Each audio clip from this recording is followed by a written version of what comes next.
Halo Bung-Bung semua.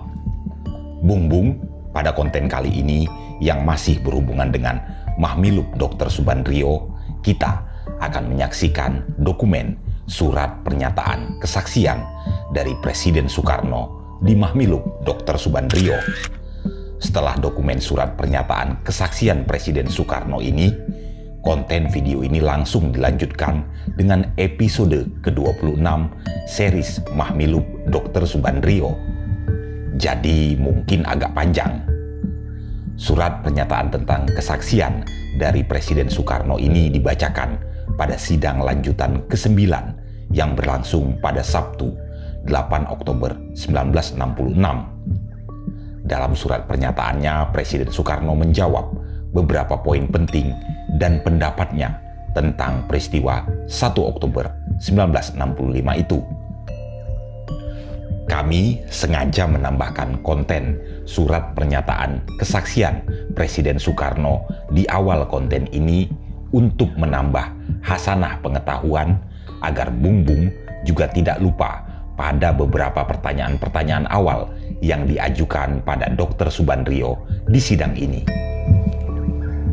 Baiklah, sebelum kami lanjutkan, kami tegaskan, Testifiles hanya menyajikan dokumen, testimoni, dan hasil penelitian para peneliti dan lembaga. Kami tidak menghadirkan teori atau pendekatan apapun. Sekali lagi, Bung-Bung juga harus menelaah versi-versi lainnya. Kami sengaja memasukkan gambar berupa tulisan berita acara agar Bung-Bung juga bisa membaca langsung. Kadang-kadang kami akui sebagai narator sering sekali salah dalam membacanya, apalagi yang berbahasa asing, utamanya bahasa Belanda. Narator hanya membacakannya saja. Gaya dan intonasi dari pembacaan ini pastilah tak sama dengan sidang sebenarnya. Baiklah, kita masuk bagian pertama tentang surat pernyataan Presiden Soekarno yang dibacakan pada sidang lanjutan ke-9. Seperti kita ketahui, berdasarkan penetapan Presiden tentang Mahmilub, pernyataan tertulis di bawah sumpah disamaratakan dengan kesaksian di bawah sumpah. Presiden Republik Indonesia perihal surat pernyataan. Jakarta, 16 September 1966, kepada Ketua Tim Pemeriksa Pusat Komando Operasi Pemulihan Keamanan dan Ketertiban di Jakarta. Menjawab pertanyaan-pertanyaan Ketua Tim Pemeriksa Pusat dalam suratnya tertanggal 9 September 1966 nomor R5-TP-9-1966. Bersama ini saya, Presiden Republik Indonesia, dengan mengingat sumpah jabatan menyatakan sebagai berikut. 1. Menurut ingatan saya telah memanggil kembali Saudara Nyoto, Menteri Negara Diperbantukan pada Presidium Kabinet Dwi Kora untuk turut serta menyumbangkan pendapatnya dalam menyusun pidato saya pada tanggal 17 Agustus 1966. Bung-Bung, mungkin maksudnya adalah 17 Agustus 1965. Melanjutkan surat pernyataan, menurut kebiasaan saya, maka dalam menyusun pidato tersebut, saya minta sumbangan dari berbagai pihak, antara lain agama, nasionalis, dan komunis. 2. Tidak pernah mendapatkan laporan secara lisan atau tertulis dari Dr. Subandrio tentang peningkatan kegiatan-kegiatan PKI dan ormas-ormasnya menjelang 1 Oktober 1965. 2.1. Benar bahwa saya dengar kerucen dari mana-mana bahwa ada suatu Dewan Jenderal pada permulaan bulan September 1965. Kemudian saya tanya kepada Jenderal Yani almarhum, apakah benar demikian? Jenderal Yani almarhum menjawab, "That is head guess, gewets, Pak." Saya tanya lagi, bagaimanakah dengan anggota-anggota Dewan Jenderal itu? Dijawab oleh Jenderal Yani almarhum, "Ik heb ze volkomen in mich hand, Pak. U kun mi volkomen ventruwen." 2.2. Saya sama sekali tidak mengetahui adanya latihan-latihan militer yang dilakukan oleh anggota-anggota KOM di Lubang Buaya. 3. Saya tidak pernah menerima laporan tertulis atau lisan dari Dr. Subandrio maupun orang lain tentang adanya Dewan Jenderal dan atau Dewan Jenderal akan melakukan coup. Kejadian tanggal 1 Oktober 1965 adalah suatu overrumpling bagi saya. 4. Mungkin pada waktu permohonan izin Dr. Subandrio untuk berangkatnya dan rombongan Turba ke daerah Sumatera, saya perintahkan atau instruksikan untuk menunda beberapa waktu pemberangkatannya. Akan tetapi ini tidak ada sangkut pautnya dengan peristiwa 1 Oktober 1965, di mana waktu itu banyak menteri-menteri anggota Kabinet Dwikora tidak berada di ibu kota. Peristiwa 1 Oktober 1965 sekali lagi saya tandaskan bahwa peristiwa tersebut adalah an absolute overrumpling bagi saya. 5. Memang benar saya izinkan atau menyetujui pemberangkatan Waperdam 3, Menko, dan menteri-menteri anggota Kabinet Dwikora ke RRT dalam bulan September 1965 atas undangan pemerintah RRT untuk menghadiri perayaan 1 Oktober RRT dan juga pemberangkatan Mayor Jenderal Wiluyo Puspoyudo, Ketua Lembaga Pertahanan Nasional, dan rombongan di samping menyaksikan perayaan 1 Oktober 1965 juga mengadakan study tour di RRT. Presiden Republik Indonesia tertanda Soekarno. Tembusan kepada Panglima Operasi Pemulihan Keamanan dan Ketertiban, Ketua Dewan Kehormatan Menteri.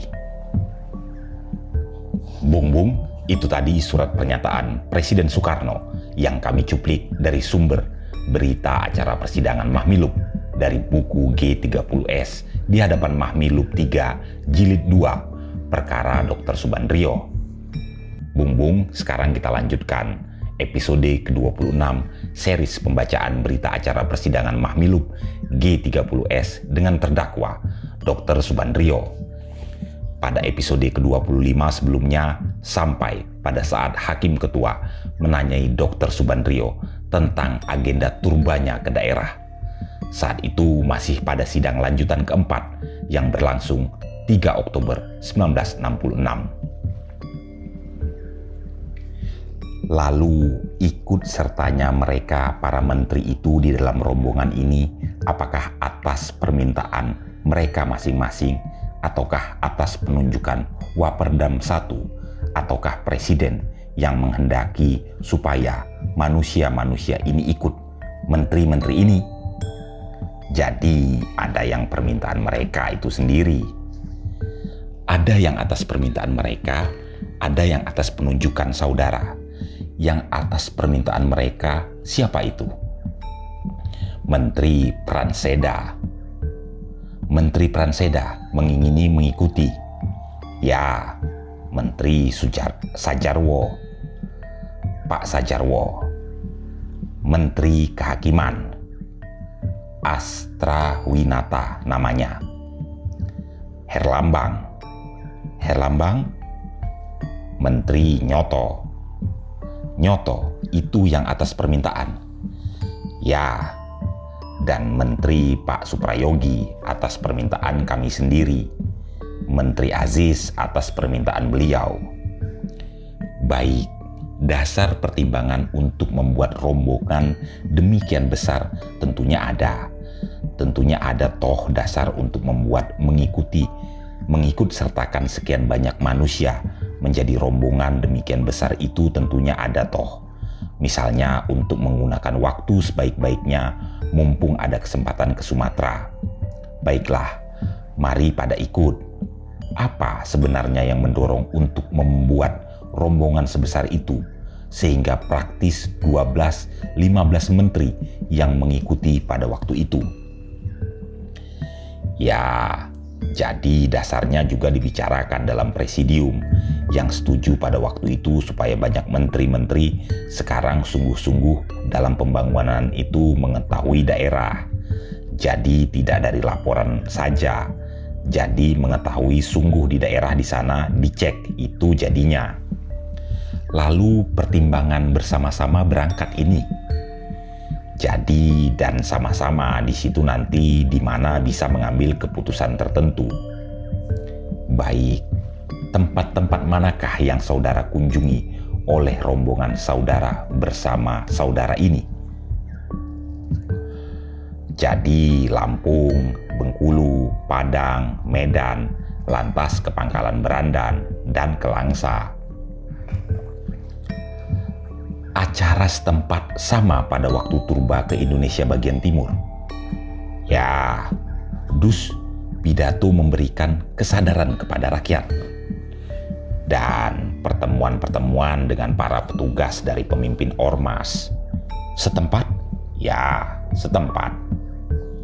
Untuk memberikan kesadaran, temanya sama untuk memberikan kesadaran juga dalam rangka berdikari ini, agar mereka mengadakan pembangunan baik. Ya, pada waktu di Medan, tanggal berapa kira-kira saudara sampai di Medan? 30 jadinya, 29 atau 30. Tanggal 29 akhir September. Acara apa yang saudara lakukan di Medan? Acaranya apa pada waktu di Medan? Jadi malamnya juga pertemuan saya kira dengan para pemimpin Orpol, Ormas, dan sebelumnya itu juga menerima delegasi dari wanita mengenai sandang pangan, penurunan harga, dan sesudahnya acara rapat. Rapat raksasa. Ada acara rapat di Medan. Rapat raksasa maksud saya rapat umum di lapangan. Saudara masih ingat berbicara suatu rapat umum di Medan atau tidak? Baik, kalau masih lupa lagi, pada tanggal 1 Oktober di mana saudara berada waktu itu. Dari Medan ke Pangkalan Berandan. Dari Medan ke Pangkalan Berandan. Dalam perjalanan artinya berangkat dari Medan jam berapa? Berangkat dari Medan jam berapa kalau dalam perjalanan? Kira-kira jam 6. Jam 6 pagi, tanggal 1 Oktober? Ya. Lalu sesampainya di Pangkalan Berandan, tempat siapa itu? Di kompleks? Tempat Bungalau dari Permina. Lalu apa yang terjadi pada waktu itu di Pangkalan Berandan? Jadi kita mendapat pesan per telepon yang disampaikan kepada para petugas polisi. Saya kira satu inspektur polisi dari Wakil Ketua Front Nasional Medan. Adanya disiarkan oleh RRI mengenai berita bahwa Dewan Jenderal ditangkap. Dewan Jenderal ditangkapi. Itu berita. Telepon yang kirim oleh siapa tadi? Wakil Ketua atau Wakil Ketua Front Nasional. Wakil Ketua tahu siapa yang mengirim, tahu orangnya. Jadi kami tahu sesudahnya pemeriksaan pada waktu itu kami tidak tahu lagi. Kami tidak tahu. Lalu dikirimnya melalui telepon, yang menerima telepon itu siapa? Yaitu satu petugas polisi atau inspektur polisi atau ajun komisaris yang dibawa dari Jakarta sini atau attach dari tenaga setempat. Lalu diterimanya telepon itu lalu disampaikan kepada saudara oleh ajudan kepada saya. Suatu pesan melalui telepon. Ya, masih ingat pesan itu apa saja, kecuali mengenai Dewan Jenderal ditangkapi tadi itu. Lalu, ini untuk disampaikan ke Pak Bandrio. Hanya satu berita itu saja, hanya mengenai Dewan Jenderal ditangkapi. Ditangkapi dan Presiden dalam keadaan selamat. Presiden dalam keadaan selamat? dan akan dibentuk Dewan Revolusi. Persis masih ingat. Baik, setelah saudara menerima pesan itu, apa yang saudara lakukan? Jadi saya rundingkan dengan para kawan-kawan. Ini ada berita dan itu waktu memang seolah-olah Ongel Loefwordik. Ongel Loefwordik? Ya, penilaian diri pribadi terhadap berita itu, ya jadi juga yang lainnya. Oh, yang lain juga? Juga apa ini? Itu saudara peroleh indruknya, ya? Apa memang ditanyakan kepada masing-masing waktu dikumpulkan? Ya, jadi itu bagaimana jadi semua orang tidak bisa menilai bahwa ini sungguh-sungguh sudah terjadi. Saudara sendiri juga berpendapat demikian. Ya, bahkan ya saya anukan, ya mungkin ini Saywar dari Radio Malaysia. Disampaikan. Ya, lalu? Dan sesudahnya itu saya rundingkan bagaimana selanjutnya. Bagaimana selanjutnya? Ya perjalanan. Mereka menganjurkan terserah kepada pimpinan. Bagaimana kalau saya usulkan kita lanjutkan. Dan pada waktu itu kami menanyakan, kapan saudara memperoleh keyakinan bahwa ini bukan Saywar dari Radio Malaysia? Dalam perjalanan itu, jadi konvoi itu mempunyai PHB, hubungan dengan Medan, bahwa ini sungguh-sungguh disiarkan oleh Radio Jakarta. Pada waktu saudara memutuskan untuk mengadakan perjalanan selanjutnya, itu atas dasar apa? Setelah mengetahui Jakarta ada kejadian demikian penting toh, Endelik, saudara masih jalan terus. Itu dasarnya apa? Ya dasarnya supaya kita. Jadi pada itu waktu Jenderal Mokoginta itu sanggup untuk dari situ juga via Medan mengadakan hubungan dengan Jakarta, PHB ini. Jadi kalau begitu kita terus saja supaya kita jangan merasa panik. Terlebih-lebih nanti rakyat juga merasa panik. Kita terus saja itu perjalanan. Jadi supaya rakyat jangan panik. Rakyat artinya rakyat yang sudah mendengar berita tersebut supaya jangan menjadi panik. Dan kita menunjukkan bahwa pemerintah berjalan terus. Apa perintah yang berjalan terus itu lalu apa kerjanya di Langsa? Bagaimana? Pemerintah yang berjalan terus, yang tidak panik tadi itu kan menuju ke Langsa. Ya, apa tugasnya di Langsa? Pemerintah yang tidak panik itu. Jadi di sana mengadakan rapat raksasa. Rapat raksasa, temanya? Temanya juga sama. Sama? Ya, meskipun ada berita itu, toh tetap dianjurkan, tetap kita anjurkan. Ya, juga menerima di sana delegasi dari Aceh, delegasi DPR GR, delegasi Pancatunggal dari Aceh, dan mengadakan pembicaraan dengan mereka. Apakah saudara juga mengadakan pembicaraan dengan Panglima Aceh? Ya, itu beliau bahkan jadi menjemput kami dalam perjalanan. Apa yang saudara bicarakan sedang dalam perjalanan dengan Jenderal Ishak Juarsa? Oh, jadi pembicaraan khusus itu tidak ada.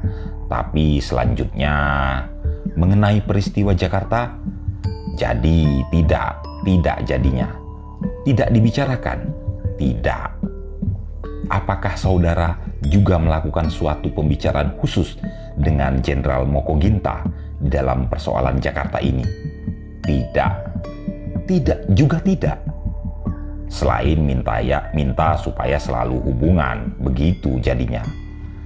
Selain minta selalu hubungan, juga sewaktu saudara kembali dari Langsa, tiba di Belawan, antara Belawan dengan Medan juga tidak membicarakan sesuatu dengan Jenderal Mokoginta dengan persoalan Jakarta.